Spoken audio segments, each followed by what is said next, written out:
brûle pour point comme ça, je ne vais pas répondre, on va attendre la fin pour savoir si c'est une chance ou un défi. Moi, tout d'abord, je voudrais vous dire un petit peu d'où je parle, parce que c'est vrai que moi j'ai été conseillère municipale, on s'est rencontrés, j'étais conseillère municipale, puis adjointe au maire, en charge de ce qu'on appelle l'immigration, l'intégration. Alors, c'est déjà assez surprenant parce que chez nous, en France, les collectivités comme les mairies n'ont pas cette compétence. Et puis, en juin 2012, je suis devenue députée. Donc là, on retrouve le corps de métier, mais ce qu'il faut savoir, c'est qu'en France, nous avons connu des vagues d'immigration. Ça a été l'immigration, alors pour ne parler que des 50 dernières années, nous avons eu l'immigration des pays du Sud. Donc nous avons eu les Italiens, les Portugais, les Espagnols, et suivi par ce qu'on a appelé les pays du Maghreb, l'Afrique subsaharienne et maintenant les pays de l'Est. Et c'est vrai que ces différentes vagues d'immigration, elles se sont traduites par chacune leur spécificité. Et quand on parle d'immigration, on parle de personnes qui arrivent, qui ont des projets différents. Donc il y a les différentes formes d'immigration, l'immigration économique, l'immigration politique, les gens qui sont obligés de venir chez nous parce qu'ils craignent pour leur vie. Mais il y a aussi la société telle qu'elle les accueille.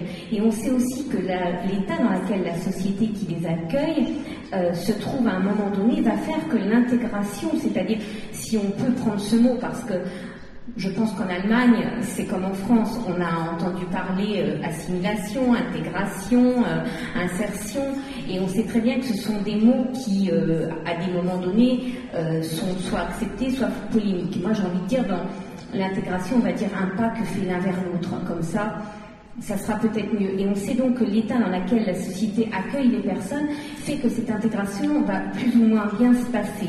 Donc les Espagnols, les Portugais qui sont arrivés, ils ont reconstruit la France, ils ont construit la France. Puis après, on est allé chercher des populations de plus en plus loin. Et actuellement, je dirais que quand on parle d'immigration, qu'on parle de problème, c'est parce qu'on est à un moment donné où on a une société qui est en crise et où à des flux migratoires viennent se rajouter une crise sociale.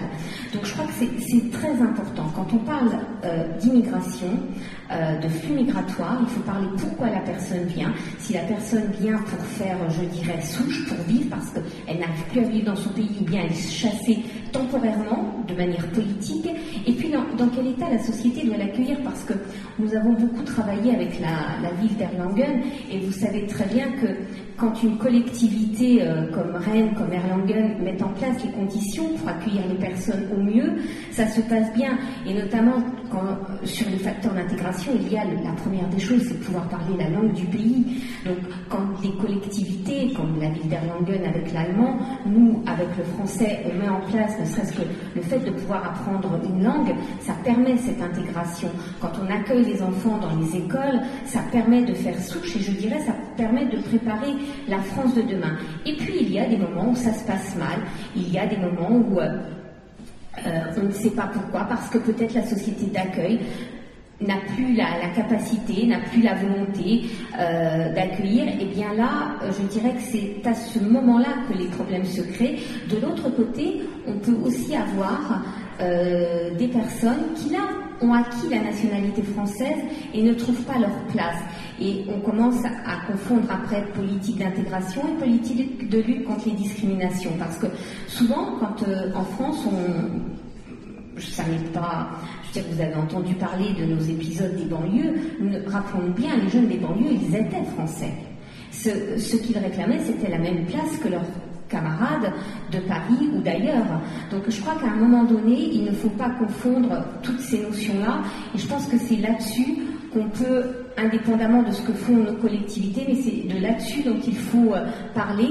Et je dirais que c'est peut-être parce qu'actuellement nous sommes à l'ère où on peut voyager très vite, très loin, et où il y a une différence de vie dans certains pays, que nous devons repenser nos politiques migratoires, les accompagner sans doute de politiques de co-développement, ceci dans le respect des droits humains. Et vous avez tout à l'heure souligné quelque chose, alors je ne sais pas si c'est vous ou monsieur le maire, ou encore vous, c'est le rôle que l'Europe a à jouer. Et je crois que ça, c'est primordial. Et moi, je pense, ne serait-ce que pour la politique d'accueil des Roms, actuellement, nous avons un problème. Ces populations, elles ne viennent pas par hasard chez nous, elles viennent parce que dans leur pays, elles sont victimes de discrimination. Donc je crois que là, on doit retrouver le rôle de l'Europe, indépendamment de ce que font les collectivités, pour bien accueillir et créer les conditions d'accueil de part et d'autre. Et je finirai mon propos en disant aussi que quand on parle politique migratoire, il y a aussi des migrations où les personnes n'ont pas la même religion et que nous avons en France un problème un peu de défiance par rapport à une religion. Donc je crois qu'il va aussi falloir que nous passions, mais c'est aussi un peu le cas dans d'autres pays.